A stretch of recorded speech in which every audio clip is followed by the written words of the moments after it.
नमस्कार। उम्मीद है आप लोग स्वस्थ और आनंद होंगे।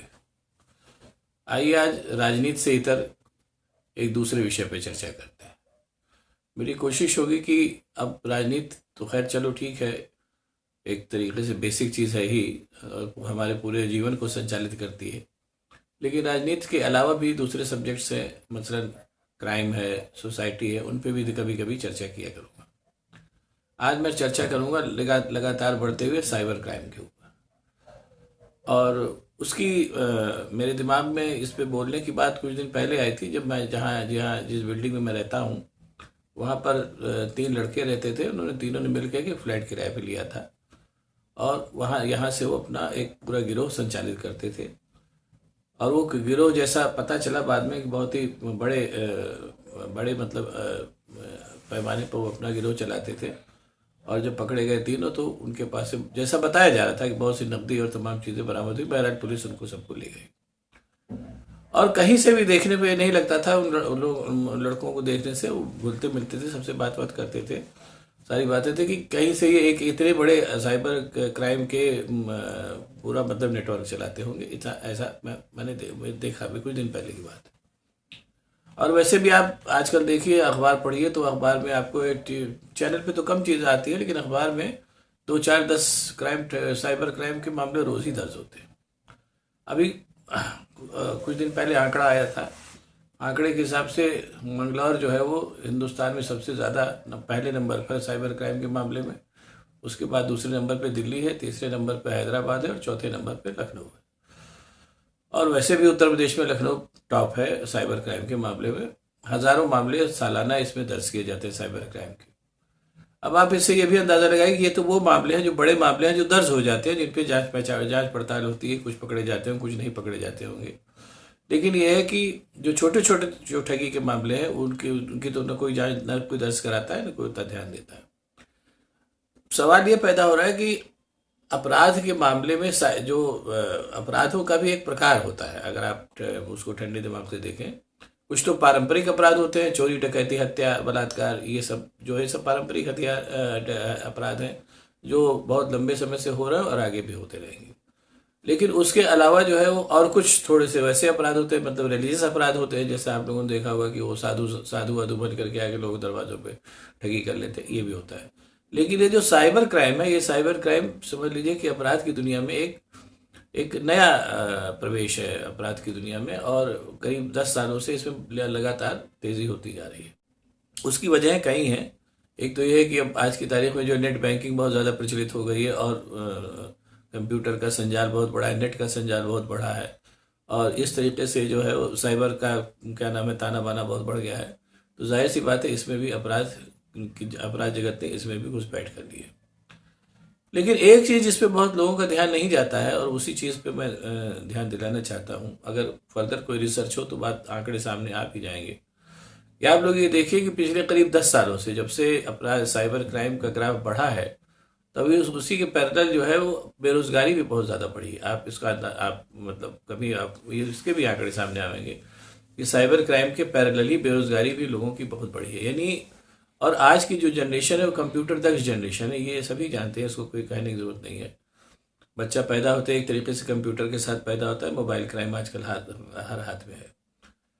अब ऐसे में एक सोचने वाली बात यह है कि जब आप एक ऐसा समाज बना रहे हैं जहाँ के लोगों के पास ज्ञान तो है, लेकिन उनके पास रोजगार नहीं है, नौकरी चाकरी नहीं है, और लेकिन ये कि वो साइबर क्राइम करने के लिए जो आवश्यक नेट का ज्ञान होता है वो क्या नाम है, वो उनके पास है। तो ऐसे में वो बेरोजगार युवा जिनके पास अपने रोजगार का और कोई जरिया नहीं, या ऐसे ऐसे भी युवा जिनकी लतें खराब हो गई हैं, उनको पैसे चाहिए होते हैं, अगर वो तेजी से इस तरफ आकर्षित हो रहे हैं तो ये कोई आश्चर्य की बात नहीं है।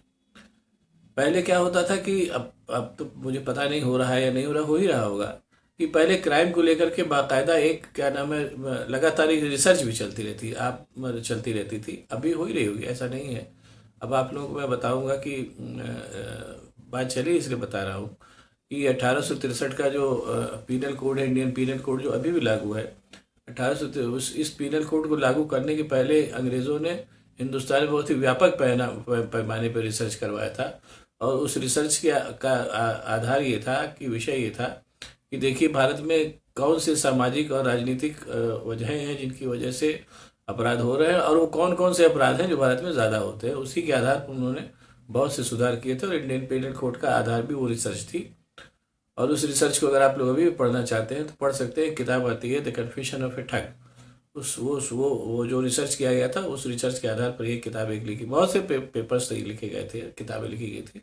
उसमें एक किताब ये भी थी द कन्फेशन ऑफ ए ठग, अभी भी अवेलेबल है, आप लोग चाहें तो लेके पढ़ सकते हैं। तो यही स्थिति आज की तारीख में भी हो रही है कि जो लगातार बढ़ती बेरोजगारी है, जिसमें वो लड़के क्या नाम है, मतलब उसमें बड़ी संख्या में उन लड़कों की संख्या है जो एक तरीके से अदरवाइज जो है वो टेक्नो सावी है, उनको कंप्यूटर का बहुत बढ़िया ज्ञान है और सारी चीज़ें हैं, और वो बहुत आसानी से जो है वो साइबर क्राइम की तरफ आकर्षित हो रहे हैं। और जाहिर सी बात है, पैसा किसको नहीं चाहिए, पैसा सबको ही चाहिए, सबकी ज़रूरतें होती हैं। और साथ ही साथ उसके अलावा उसके पैरेलल हमारी जो राज्य व्यवस्था है वो इन युवाओं को रोजगार देने में या इसमें सब में लगातार असफल साबित हो रही है। उसका एक बड़ा कारण जो है बढ़ता हुआ साइबर क्राइम भी है, ये बात कहने में कोई संकोच नहीं है, नंबर एक। और नंबर दो एक ये भी है कि साइबर क्राइम से निपटने के लिए जो हमारे पास जो कानूनी संजाल होना चाहिए और जो तकनीकी संजाल होना चाहिए थानों में और राज्य के पास, वो नहीं है, ये फैक्ट है। तो इसलिए भी ये भी एक बहुत बड़ा कारण है कि साइबर क्राइम के लगातार बढ़ते जाने का। अंत में इस बात पे ध्यान देना चाहिए, और नहीं दिया जाएगा तो ये साइबर क्राइम बढ़ेगा ही, कि जब तक आप जो युवा होती लगातार जो युवा होती पीढ़ी है उसको अगर आप रोजगार वगैरह देने के संसाधन नहीं मुहैया कराएंगे तो ये मान के चलिए कि अपराधों की एक नई जमात सामने आएगी, जिसमें तरीके तरीके नए नए अपराध होंगे, और साथ ही साथ वो नए नए युवा भी होंगे जो उन अपराधों को अंजाम देंगे। साइबर क्राइम, लगातार बढ़ता हुआ साइबर क्राइम इसी चीज़ का एक उदाहरण मात्र है, आप समझ लीजिए।